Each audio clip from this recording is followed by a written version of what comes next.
2% అంత తీవ్రమైన ప్రభావం పడుతుందా? అంటే ఇప్పుడు మామూలుగా ఈ రాష్ట్ర ప్రభుత్వాలు బడ్జెట్ కు ముందు ఈ పన్ను పెంచడం జరిగింది. రాష్ట్ర ప్రభుత్వంలో వీళ్ళు బడ్జెట్ లో చెప్పుకోవడం ఏమిటి అలవాటు అయిపోయిందంటే మేము కొత్తగా పన్నులు వేయలేదు అని. అనేక సంవత్సరాలుగా, దశాబ్దాలుగా బడ్జెట్ లో అంటూ రాష్ట్ర ప్రభుత్వాలు పన్నులు మామూలుగా వేయవు, దానికి ముందు వేసేస్తాయి, ముందో వెనక వేస్తాయి. పైగా ఇంకో నెల రోజుల లోపల ఇప్పుడు బడ్జెట్ రాబోతున్నారు, ఇంక నెల రోజులకి. కాబట్టి ఈ నెల రోజుల్లో ఇంత ముందుగా ఇంత ఎందుకు వేసుకోవాల్సి వచ్చింది అంటే ఈ 2% ఎలా ఉందంటే సెంట్రల్ గవర్నమెంట్ ఏ విధంగా అయితే ఇన్కమ్ ట్యాక్స్ మీద సెస్ వేసేసి 2%, 0.5%, 1% మనకే వచ్చేస్తుంది త్వరగా అంటే చాలా డిఫికల్టీ లేకుండా సులభంగా పెంచుకునేటువంటి మార్గం ఏది అంటే ఇదొక్కటి వాళ్ళకి. అంటే లగ్జరీ గూడ్స్ 12.5% అంటే చెప్పుకోవచ్చు. లగ్జరీ గూడ్స్ ట్యాక్స్ చేశాం, దాని మీద కొంచెం పెంచాం. ఎందుకు పెంచామంటే మాకు అయితే ఇక్కడ ఏమవుతుంది అంటే పొరుగు రాష్ట్రాల్లో ఇప్పుడు వ్యాట్ వచ్చిందో యూనిఫార్మిటీ తీసుకురావడానికి. ఎప్పుడైతే పొరుగు రాష్ట్రాల్లో 12.5% కానీ అంతకంటే తక్కువ కానీ కొన్ని వస్తువుల మీద ఉండి ఇక్కడ మాత్రం 12.5కు బదులు 14.5% ఉంటే గతంలో కూడా వ్యాట్ కు అసలు యూనిఫార్మిటీ రావాలనేటువంటిది. చిన్న ఉదాహరణ తీసుకుందాం. అనంతపురంలో వాళ్ళు ఒక టీవీ సెట్ కొనుక్కుంటే 20,000 రూపాయలు పెట్టి అక్కడ 4%, ఇక్కడ 14.5% ఉందనుకుందాం, 2,000 రూపాయలు డిఫరెన్స్ వస్తుంది. వాడు లక్షణంగా బెంగళూరుకు వెళ్లి ఓ రోజు ఉండేసి కావాల్సినవన్నీ చేసేసుకుని లక్షణంగా టీవీ తెచ్చుకుంటాడు, కొంత మించుకుంటాడు. కాబట్టి ఇక్కడ 2+2 ఈజ్ సమ్టైమ్స్ లెస్ దాన్ 3 అని ట్యాక్సెస్ లో మనం చెప్తాం. అంటే doubling the rate of taxation వల్ల ట్యాక్స్ రెవెన్యూ పెరగదు, అది డిమినిషింగ్ రిటర్న్స్ వస్తుంది. అటు అవాయిడెన్స్ అయినా వస్తుంది, లేకుంటే ఇవేషన్కైనా ఆస్కారం ఏర్పడుతుంది. కాబట్టి ఇప్పుడు కొనాల్సినటువంటి వస్తువులు పోన్లో చూద్దాం వీళ్ళు అని పోస్ట్ పోన్ చేసుకోవచ్చు, లేకుంటే పొరుగు రాష్ట్రాల్లో కొనుక్కోవచ్చు, బిల్లు వద్దనొచ్చు. ఇది మామూలుగా వస్తుండేటువంటి వ్యవహారం గత కాలం నుంచి కూడా. అసలు ఈ కంప్యూటరైజేషన్ వచ్చిన తర్వాత పాతకాలంలో మనం అయితే సూర్య చంద్రుల సాక్షిగా చేస్తున్నాం అనేటువంటి ఇది ఉండేది. ఇప్పుడు కంప్యూటర్ సాక్షిగా లేకుంటే సీసీ కెమెరాల సాక్షిగా చేస్తున్నాము. అందుకనే వ్యాట్ వగైరాల వాటిల్లో మామూలుగా ఇవేషన్ ఉండదు అనేటువంటిది. మైసూర్ రెడ్డి గారు మీరు చాలా తీవ్రంగా ప్రభుత్వాన్ని తప్పుపట్టారు. దీనివల్ల ప్రజా బాహుళ్యానికి చాలా నష్టం వస్తుందని చెప్పారు. పైపెచ్చి ప్రభుత్వానికి ఎంతో పెద్దగా వచ్చేది ఒరిగేది కూడా ఏమీ లేదని అంటున్నారు. ఏం చేస్తున్నారు? కాంతారావు గారు చెప్పిన మాటలో వాస్తవం ఉంది. ట్యాక్స్ పెరిగినప్పుడు వాస్తవంగా ఆదాయం తగ్గుతుంది.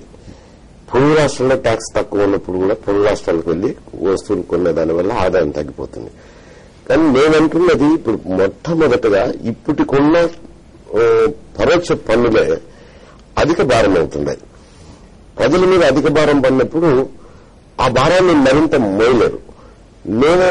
నా సూచన ఏంటంటే మీరు వచ్చిన ఆదాయాన్ని సమర్థవంతంగా ఉపయోగించి ప్రజలకు ఉపయోగపడే కార్యక్రమాలు తీసుకోవాలి. కానీ దుర్వినియోగం చేయటము, అవినీతికి పాల్పడటము, ఇటువంటివన్నీ చేసి మళ్లీ మాకు ఆదాయం సరిపోవటం లేదు, మేము వేసుకున్న బడ్జెట్ కానీ మళ్లీ పెంచుతా పోవడం అంటే ఇది ప్రజలకు తెలియదు, పరోక్షంగా పడుతుంటది. ఏదో ప్రభుత్వం పన్ను వేసుకున్నారని నా రోజుల పత్రికలోనో మీడియాలోనో వస్తుంది పోతుంది. కానీ అల్టిమేట్ గా ఏమవుతుంది, ఇప్పుడు ప్రత్యక్ష పనులైనా పరోక్ష పనులైనా ఏదో ఒక రకంగా ఏదో ఒక విధానంలో అవి ప్రజల మీదకి సామాన్యుల మీదకే పాస్ ఆన్ చేస్తున్నారు. రిటైన్ ఎక్కడా చేయడం లేదు. ఉదాహరణకు సర్వీస్ ట్యాక్స్ ఎవరైతే సర్వీస్ ఇస్తారో వాళ్లే పే చేయాల. కానీ సర్వీస్ ట్యాక్స్ వేసినారని చెప్పి వాటిని కూడా సర్వీస్ ట్యాక్స్ ని కూడా ప్రజల మీదకి తెస్తున్నారు. ఇన్ని రకాల పన్నులు ఇన్ని విధాలు విధించేటప్పుడు నేను మొత్తం మీద కేంద్ర ప్రభుత్వం అయితేనేమి రాష్ట్ర ప్రభుత్వం అయితేనేమి ఈ రాష్ట్ర ప్రజానీకం మీద సాలుసరిగా తలసరికి ఒక్కొక్కరికి 11,000 రూపాయలు అంటే భరాయించగలరా సామాన్య ప్రజానీకం? కొందరు అన్నారు నాతో కూడా, కొందరు ఎకనమిస్టులు, మీరు బహుశా మీ ఆర్గ్యుమెంట్ అంత సమంజసంగా లేదేమో, పేదవాడు ఎందుకు కడతారు ఎక్కువ, పై స్థాయి ఉన్న స్థాయి వారు ఎందుకు కడతారు కానీ అని అన్నారు. పొరపాటండి. నేను చెప్పాను, ఏదైనా పెద్దవాడు ఏదైనా షుగర్ వ్యాధి ఉందనో ఒక పుల్కా తిని 2 వెజిటబుల్స్ తిని గ్లాస్ మధ్య దాగి వెళ్ళిపోతున్నాడు. పేదవాడు ఇంటికి వెళ్లే తల్లికి వాడు సంతోషంగా భోజనం చేయాలా అంటే తల ఉంచాలి. ఇది బాగున్నదండి. కొంచెం చెప్తాను, క్లాసులో ఇండస్ట్రియలిస్ట్ ఇప్పుడు కాక్టైల్ పార్టీస్ అనేది సర్వసాధారణమైనవి. కాక్టైల్ పార్టీ పోతే కొంచెం వేసుకొని సోడా అంతా వేసుకొని 2 గంటలు దాగి వాళ్ళ వ్యవహార సరళి చూసుకొని వెళ్ళిపోతారు. బయట రిక్షా తొక్కేవాడిని చూస్తే వాడు రిక్షా ఆపుతాడు, ఒక ఆ బాటిల్ వెన్నీళ్ళు అందులో పోసి ఖాళీ గ్లాసులో వెన్నీళ్లు పోసుకుని తాగిపోతాడు. ట్యాక్స్ ఎవరు ఎక్కువ పే చేస్తాడు?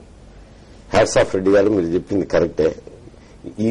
ఈ విధానం మాకు అర్థం కాలేదు. మరి వాడు దాదాపు ఒక కొంత తేడా ఉండొచ్చు, బట్టల్లోనో అక్కడ ఇక్కడ ఉండొచ్చు కానీ, కార్లు వ్యవహారంలోనో ఉండొచ్చు కానీ, మొత్తం మీద చూసుకుంటే పేదవాడు కట్టేదట్లే ఉంది, షావుకారు కట్టేదట్లే ఉంది. అటువంటిప్పుడు ఒకటి వినియోగదారుడు దృష్టిలో కోణ నుంచి చూడడం, రెండవది మీరు ఇద్దరు మంత్రిగా పనిచేశారు, ప్రభుత్వాన్ని నడిపారు. అయితే ప్రభుత్వాన్ని నడపాలి, ప్రభుత్వానికి రావాల్సినటువంటి ఆదాయం అనుకున్న దానికన్నా అంచనా కన్నా బాగా తక్కువగా వస్తుంది, ఆర్థిక మాంద్యం ఉంది.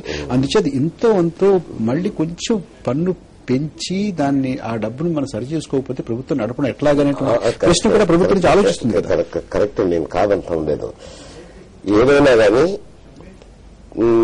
తేనెటీగ మకరందం సేకరించినట్టు ఉండాలా, ఫలదీకరణకు ఉపయోగపడాలి కానీ దాని కాండం అంతా పిప్పి పీడి చేసేటట్టు పిలిస్తే, అందుకే రాజు కూడా మంచిగా పన్నులు తక్కువగా వేసి వచ్చిన ఆదాయం నుంచి మంచి కార్యక్రమాలు చేసిందని మంచి రాజులు అన్నారు.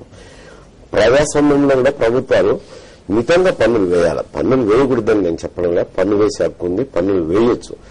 కానీ ఈ దినం రాష్ట్ర ఆదాయం 74,000 కోట్లని బడ్జెట్ అంచనా చూపించారు.